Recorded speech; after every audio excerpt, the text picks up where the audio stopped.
What causes ERP implementation failures, and what can you do to mitigate the likelihood that your ERP implementation project is going to fail? That's what I want to talk about today. My name is Marcus Harris. I'm a software and technology attorney. I've drafted and negotiated a variety of technology-related contracts and litigated failed ERP projects in courts across the country for the past 20 years. ERP implementation projects and digital transformations don't usually fail because of a failure of technology. They fail because of a failure of the people managing that project. Rarely is there a dispositive event that you can point to that is the turning point for the ERP implementation failure. Instead, it's really the culmination of a whole bunch of decisions over the life cycle of that project. And one of the first issues that we see in the cases that we litigate that really contributes to an ERP failure is really a customer having what I would call unrealistic expectations. And there's almost always a reason for that. And it's really not the fault of the customer. And I think it really falls on the shoulders of that ERP vendor or that system integrator. And what I mean by that is they are the ones that will essentially minimize the complexity of the project. They'll minimize the length of the project, and they will even minimize the cost of the project. I think, we will see on a pretty regular basis system integrators or ERP vendors that will underbid projects. They'll represent that the project is going to take much less than they really know that it's going to take.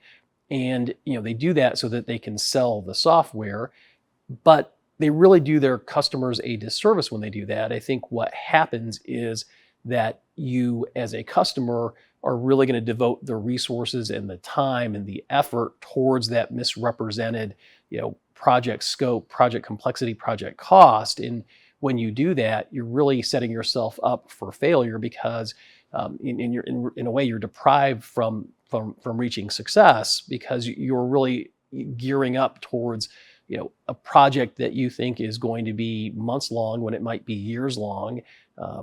Turns out that the project costs 3 times what the estimate was. And it was much more complex than you ever expected it to be, which requires, you to backfill with resources. It requires you to hire experts in, business process analysis, SMEs, whatever it is. I really do think that falls on the vendors, and it really does set you up for problems as that project progresses. And it's one of the things that we will typically see in the lawsuits that we bring against vendors. One of the other issues, and it kind of goes hand in hand with the unreasonable expectations, but that is a failure to devote adequate resources to the project. And that can really come from both sides. But I think where we will see it, on the customer side at least, is these projects are complicated and they take longer than you think they're going to take. And what they really do involve is your core team project members having to devote a significant amount of their time to that project. And the conflict with that is that they have full-time jobs, and they're being forced to take time away from their regular job to focus on the project. Now, I don't think that's true in every case. I mean, I think most customers are going to hire a project manager and maybe devoted team members to get that project off the ground. And when they do that, they certainly are putting themselves in a position to be successful. But I think there's really a misunderstanding of how complicated this is. And if you're trying to do your regular job on a regular basis, and also steer a successful implementation project, it's really going to be challenging. On the flip side, we will see this on the vendor side as well. And where it manifests itself is you've got a revolving door of consultants. There are problems keeping consultants on the project. They're rolling them off maybe to devote them to more profitable projects. People quit. They're offshoring their resources. The resources are remoting in, so there's very little oversight or management. So that's another red flag and something that we will see in the cases that we litigate. One of the other issues is really a failure on the part of the customer to understand its business requirements, its current state, and really have an understanding of its future state, what it wants to be at the end of this implementation process. And when you do that, you really don't give yourself an ability to understand what the functionality gaps are in that software. I think customers too often will believe the hype. They'll believe that this is going to be an off-the-shelf, out-of-the-box software solution that's going to require minimal customization or modification. And I think that can be true sometimes. But there is no silver bullet. There is no solution that is going to perfectly match the way that you do business, and there will always be functionality gaps. And so you really do have to take the time and the effort to understand your business processes, the workflows, how you are doing things today, how you want to do them tomorrow from an efficiency standpoint, and how the implementation of that new software product is going to impact both how you do it today and how you want to do it tomorrow, and figure out where those gaps are and how you're going to deal with those gaps. One of the other issues that we will see in implementations that fail is really a failure to invest in change management.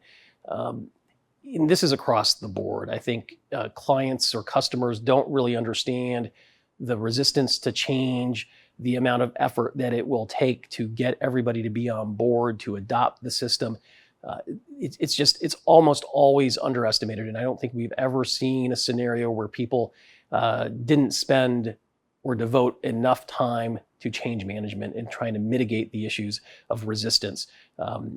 In some ways, I mean, I think that might be the most critical thing is really getting everybody on board, giving them an understanding of how this software is going to impact their job, getting them comfortable with it, having robust training in that system.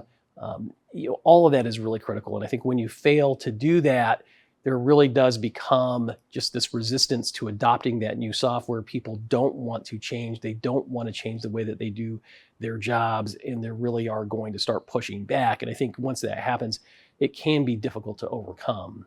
One of the other things that we will see is really a failure to properly manage the project. And it's not so much a lack of resources, it's really a lack of experience.